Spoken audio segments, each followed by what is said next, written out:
Hello everyone! Another day, another libo na naman tayo dahil niyaya ako ng aking kaibigan na samahan ko daw siya na magpa-nail extension dahil nung nakaraan nagpa-nail extension siya at nasira na ito.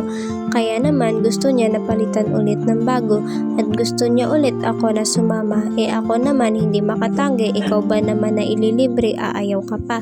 Kapalan na lang talaga ng mukha to.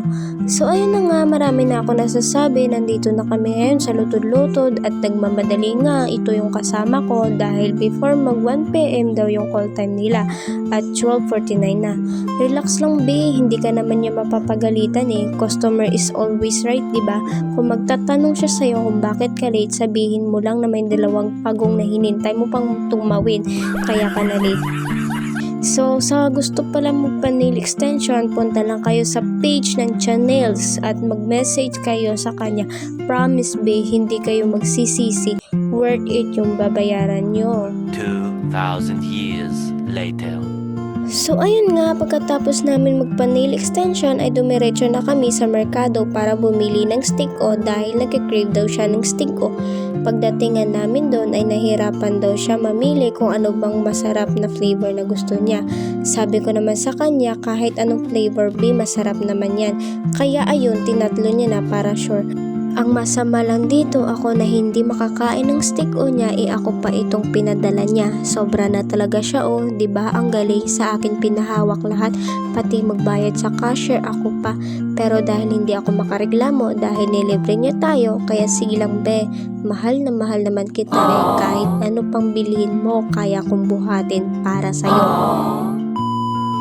So after namin bumili ng binili niya ay pumunta na kami dito sa Frank's at after sa Frank's ay pumunta na kami sa plaza ng Lutod-Lutod.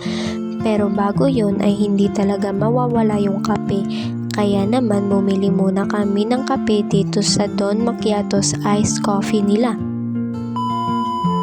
So ayun nga, dahil wala silang sukli kaya nagpasukli na muna kami sa tindahan. Dapat kuya may discount na ito ha. So ayun nga, medyo nahihirapan na ako, pati yung videographer ko na ang gulo na mag-video, sakit sa ulo be. Sinubukan ko nga magtanong dito, baka sakaling may sukli sila, pero wala daw. Kaya sinubukan ko dun na lang sa kabila sa may bakery ng tinapayan, baka sakaling meron. Gagawin lahat para sa kape no? Pero titingin-tingin pa yan, ingat, baka makita mo siyang masaya na sa iba.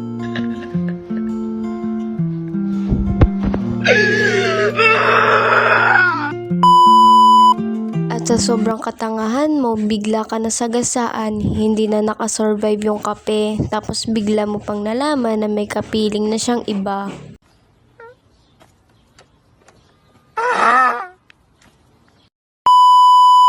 Finally, nasuklian na tayo, sana naman may discount ito kuya.